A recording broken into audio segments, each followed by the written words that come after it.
Assalamualaikum warahmatullahi wabarakatuh. Halo semuanya, perkenalkan nama aku Claudia Azhara Sarif dari UIN Syarif Hidayatullah Jakarta. Pada kesempatan kali ini, saya akan mempresentasikan hasil analisis transkriptomik yang saya lakukan pada penyakit Alzheimer dengan menggunakan dataset publik GSE 5281. Analisis ini bertujuan untuk mengidentifikasi gen-gen yang mengalami perubahan ekspresi serta jalur biologis yang terganggu pada pasien Alzheimer. Selanjutnya adalah topik dan problem statement. Topik yang saya angkat adalah analisis transkriptomik penyakit Alzheimer menggunakan data microarray publik. Mengapa topik ini penting? Karena Alzheimer merupakan penyebab utama demensia di dunia, menyumbang sekitar 60 hingga 70% dari seluruh kasus demensia. Prevalensinya terus meningkat seiring bertambahnya usia populasi global. Namun, sayangnya, penyebab molekuler penyakit ini belum sepenuhnya dipahami. Oleh karena itu, diperlukan identifikasi gen-gen yang mengalami perubahan ekspresi serta jalur biologis yang terganggu pada pasien Alzheimer. Pemahaman ini penting sebagai dasar untuk pengembangan diagnosis dini dan strategi terapi yang lebih efektif di masa depan. Selanjutnya, saya akan menjelaskan dataset dan metode yang saya gunakan. Dataset yang dianalisis adalah GSE 5281 yang saya peroleh dari Gene Expression Omnibus atau GEO.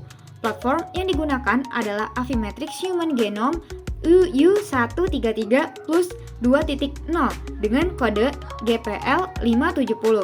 Sampel berasal dari jaringan otak postmortem, khususnya region hipokampus dan korteks entorhinal yang merupakan area paling terdampak pada Alzheimer. Sampel terbagi menjadi dua kelompok, yaitu pasien Alzheimer dan kontrol non-demensia.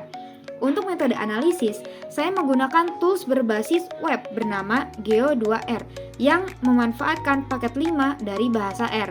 Kriteria gen yang dianggap signifikan adalah gen dengan perubahan ekspresi minimal 2 kali lipat atau log 2 FC lebih dari 1 dan nilai adjusted p-value kurang dari 0,05. Visualisasi yang saya lakukan meliputi Volcano plot untuk melihat distribusi gen signifikan dan heatmap untuk 50 gen paling signifikan.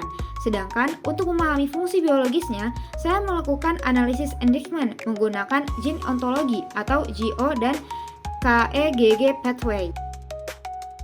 Sekarang masuk ke hasil utama dan interpretasi. Pertama, kita lihat Volcano plot yang menampilkan distribusi gen berdasarkan perubahan ekspresi dan signifikansi statistiknya.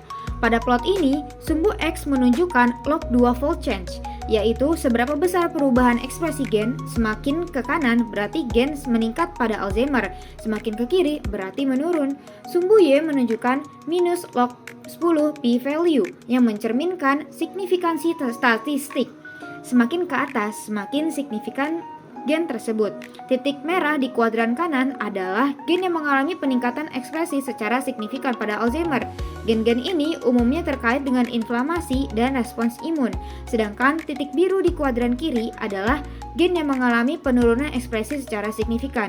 Gen-gen ini biasanya berkaitan dengan fungsi neuron dan transmisi sinaptik.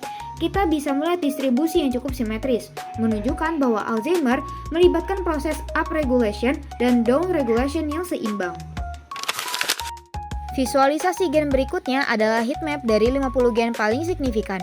Pada heatmap ini, baris atau row mewakili gen-gen dengan perubahan paling signifikan, sementara kolom mewakili sampel-sampel yang dianalisis. Warna merah menunjukkan ekspresi tinggi, sedangkan warna biru menunjukkan ekspresi rendah. Yang paling penting untuk diperhatikan adalah pola warnanya. Kita bisa melihat bahwa sampel-sampel Alzheimer cenderung memiliki pola warna yang sama dan mengelompok bersama. Begitu pula sampel kontrol. Ini terlihat dari dendrogram di bagian atas yang memisahkan kedua kelompok dengan jelas. Dengan kata lain, 50 gen ini sudah cukup kuat untuk membedakan pasien Alzheimer dari individu normal. Ini membuktikan bahwa penyakit Alzheimer memiliki tanda tangan molekuler yang unik pada tingkat ekspresi gen. Untuk memahami fungsi biologis dari gen-gen yang berubah, saya melakukan analisis enrichment gene ontologi. Hasilnya sangat menarik. Kategori yang paling dominan adalah ADC cell dengan 41 hingga 44 gen yang mengalami perubahan ekspresi dan tingkat signifikansi sangat tinggi, yaitu p-adjust kurang dari 0,01. Apa artinya? Adesi sel adalah proses fundamental dalam sistem saraf.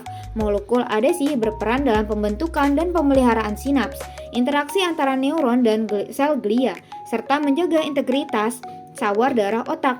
Disregulasi 44 gen adesi sel menunjukkan bahwa komunikasi antar sel terganggu secara luas pada Alzheimer. Kategori berikutnya adalah regulasi perkembangan proyeksi neuron yang melibatkan 11 gen. Ini berkaitan dengan gangguan plastisitas struktural neuron.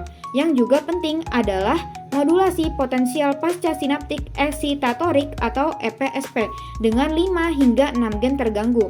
Ini adalah bukti molekuler langsung dari disfungsi sinaptik. EPSP adalah dasar dari transmisi sinyal antar neuron dan gangguannya menjelaskan gejala kognitif seperti penurunan memori. Terakhir, ada 6 gen yang terlibat dalam elongasi transkripsi oleh RNA polimerase 2. Ini menunjukkan bahwa perubahan ekspresi gen pada Alzheimer bersifat fundamental, melibatkan regulasi transkripsi itu